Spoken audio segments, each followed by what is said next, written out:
മൻമോഹൻ ബംഗ്ലാവിലും 13-ാം നമ്പറിലുമൊക്കെ പോകാൻ ധൈര്യമുള്ള മന്ത്രിയാണ് നമ്മുടെ തോമസ് ഐസക്. സംസ്ഥാനത്തിന്റെ ബജറ്റ് സംരക്ഷിക്കാൻ പ്രേതങ്ങളോട് പോലും വിലപേശാൻ ഈ ധനമന്ത്രി തയ്യാറാണത്രേ.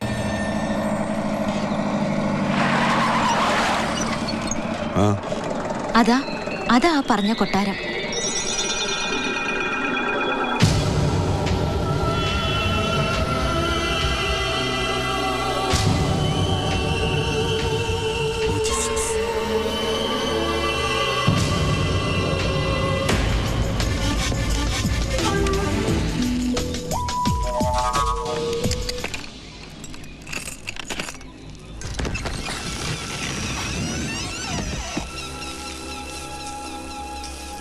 ആരും പേടിക്കേണ്ട കാര്യമൊന്നുമില്ല.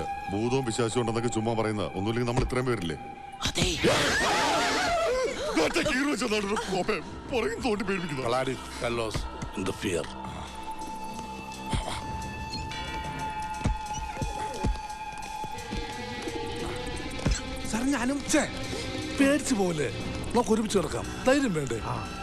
നിങ്ങൾ അവിടെ നോക്ക്, ഈ സൈഡ് ഞാൻ നോക്കിക്കോളാം.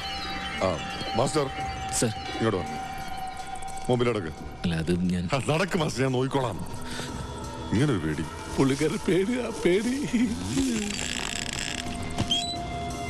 അല്ല, നിനക്ക് പേടിയൊന്നുമില്ലേ? ഉണ്ട്, നല്ല പേടിയുണ്ട്. അപ്പൊ വീരശൂര പരാക്രമെന്നൊക്കെ ഭാവിച്ചത് വെറും ജാടയാണല്ലേ? എന്റെ പേടി ഇവിടെ ഒറ്റയ്ക്ക് കഴിയുന്നില്ലല്ലേ. പിന്നെ ഇത്രയും വലിയൊരു ബംഗ്ലാവിന്റെ ഇലക്ട്രിക് ചാർജും വാട്ടർ ചാർജും ഞാൻ ഒറ്റയ്ക്ക് അടയ്ക്കേണ്ടി വരുമല്ലോ എന്ന് ഓർത്താ. 5 പ്രേതാത്മാക്കൾ രക്തം ഊറ്റിക്കുടിക്കാൻ തക്കം പാർത്ത് നടക്കുന്ന ഈ അസമയത്ത് ബഡ്ജറ്റിനെ കുറിച്ച് ഓർത്ത് വേവലാതിപ്പെടുന്ന നിന്നെ ഞാൻ സമ്മതിച്ച് നിന്റെ മുമ്പിൽ പ്രേതങ്ങൾ വരെ ലജ്ജിച്ച് തല താഴ്ത്തും.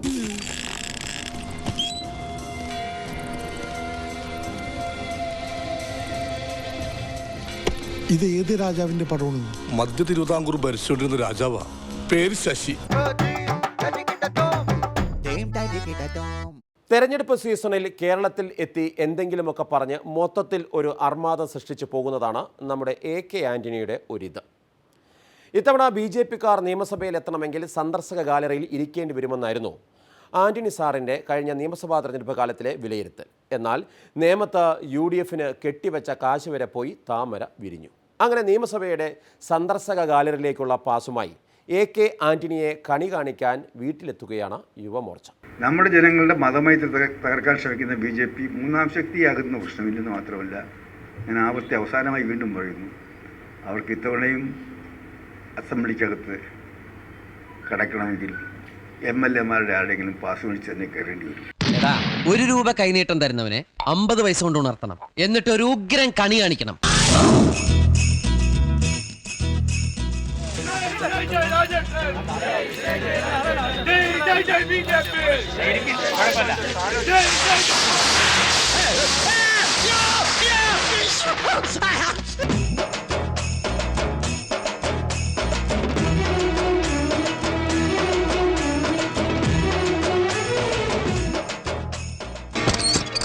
ആരാടാ പടക്കം പൊട്ടിച്ച? 5 വർഷം പോയി. ഞങ്ങളെ ഈ സാധനം വീട്ടിൽ കൊടുക്കാനുള്ള സാധനമാണ്. അതെ, ഈ വീട്ടിലൊരു സാധനം വന്നാൽ വാങ്ങിച്ചു വയ്ക്കുമോ? ഒരു കത്ത് വാങ്ങുന്നതെല്ലാം അവിടെയാണ്. നമുക്കിവിടെ പോസ്റ്റ് വരണ സാധനം നമ്മൾ അവിടെ എത്തിക്കും എന്നുള്ളത്. രജിസ്റ്റേർഡ് മാത്രമേ വാങ്ങാറ്. എല്ലാം അവിടെ ഓഫീസിലാണ്. ഓഫീസ് അഡ്രസ് ഇതല്ലേ? ഇവിടെ ഓഫീസ് അഡ്രസ് വീട്ടിലിവിടെ പിള്ളേര് കണി കാണിച്ചെന്നറിഞ്ഞ് എന്താ കാണിച്ചത്? വാ കാണിച്ചു തരാം. ഓ, അപ്പൊ കൊണ്ടുവന്നിട്ടുണ്ടോ? അതിന് വലിയ ഭാരമൊന്നും ഇല്ലല്ലോ. എവിടെ? വൃത്തികേട് ആണല്ലോ. ഇതിലും വൃത്തികെട്ട 5 എണ്ണമാണ് ഞാൻ കണ്ടത്.